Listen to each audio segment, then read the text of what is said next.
સુરત મહાનગરપાલિકા દ્વારા રાખી મેળાનું આયોજન કરવામાં આવ્યું છે। આ મેળાનું મેયર દક્ષેશ માવાણી તેમજ મનપા કમિશનર શાલિની અગ્રવાલના હસ્તે ઉદ્ઘાટન કરવામાં આવ્યું હતું।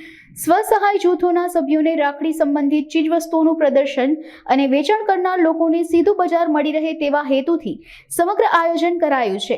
આ મેળો 9 થી 19 ઓગસ્ટ સુધી અલગ અલગ જગ્યા પર યોજવામાં આવશે તેમજ મહિલાઓ માટે રોજગારની નવી તકો ઉપલબ્ધ કરવા માટે 8 થી 10 જેટલા સ્ટોલ મહિલાઓ માટે ઊભા કરવામાં આવ્યા છે। વડાપ્રધાન શ્રી નરેન્દ્રભાઈ મોદી સાહેબના આત્મનિર્ભર ભારતના સંકલ્પને સિદ્ધ કરવા સુરત મહાનગરપાલિકામાં દર વર્ષે રાખી મેળાનું આયોજન કરવામાં આવે છે।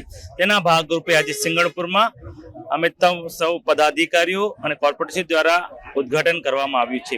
સુરત મહાનગરપાલિકામાં 9 ઝોનમાં 101 સ્ટોલનું એક જ કલાકમાં ઉદ્ઘાટન થઈ જશે। સ્વનિર્ભર રોજગારની બહેનો, મધ્યમ વર્ગની દીકરીઓ આ સ્ટોલોમાં પોતાનું આજીવિકા માટે પોતે આત્મસન્માનથી જી શકે, આર્થિક રીતે મજબૂત બને તે હેતુથી આવા રાખી મેળાનું આયોજન સુરત મહાનગરપાલિકામાં દર વર્ષે કરવામાં આવે છે।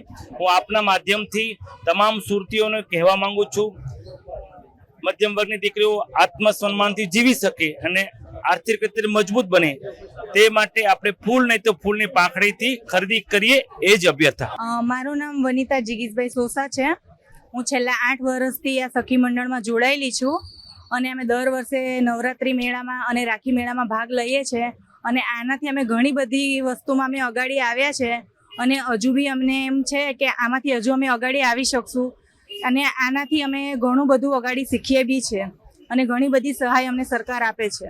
આમાં ફાયદો બી ખાસો રહે છે અને કેવું કે એક જાતનું કે જે મહિલા ઘરેથી કશું કરી ના શકતા હોય એ આમાંથી ઘણું બધું મેળવી શકે છે, પોતાની રોજગારી મેળવી શકે છે અને સારો અનુભવ રહે છે અમારો।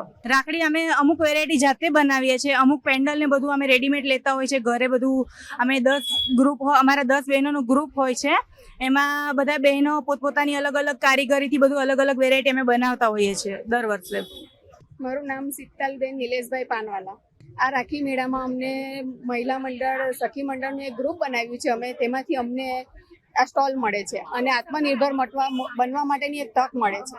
અમે આ 2-3 વર્ષથી કરીએ છીએ અને દર વર્ષે પરફોર્મન્સ સારું ને સારું વધતું જ જાય છે અને સારું છે, વેચાણ બી સારું છે અને વસ્તુઓ બી અમે એ રીતની રાખીએ છીએ, રિઝનેબલ પ્રાઇસ રાખીએ છીએ તો ગ્રાહકને ગમે અને ઓછી કિંમતમાં સારી વસ્તુ મળે એવી રીતનો જ અમારો પ્રયાસ હોય છે દર વર્ષે।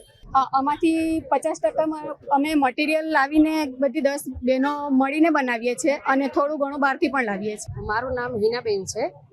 હું દીનદયાળ અંત્યોદય યોજનાથી જોડાયેલી છું। 6 મહિનાથી આ યોજનામાં સ્વસહાય જૂથમાં જોડાયેલું છું। મારા ગ્રુપનું નામ ઓમકાર સ્વસહાય જૂથ છે અને આ યોજનાનો લાભ મને સારામાં સારો મળેલો છે અને અમે 10 બહેનો ભેગા થઈ અને બધી રાખડીઓ જાતે બનાવીએ છીએ અને અમારો રોજગાર અમે પૂરો કરીએ છીએ અને આ યોજનાથી અમને ઘણા બધા ફાયદાઓ થયા છે અને અમે અમારા પગ પર ઊભા રહ્યા છીએ અને આ મિશનથી બધી બહેનોને પોતાના પગ પર ઊભા રહે છે અને રોજગારી બધી મળી રહે છે કે જે બહાર જવું પડતું હતું એના બદલામાં અમને આ બધી વસ્તુ ગૃહ ઉદ્યોગમાં આ યોજનાથી સારા એવા લાભ મળેલા છે।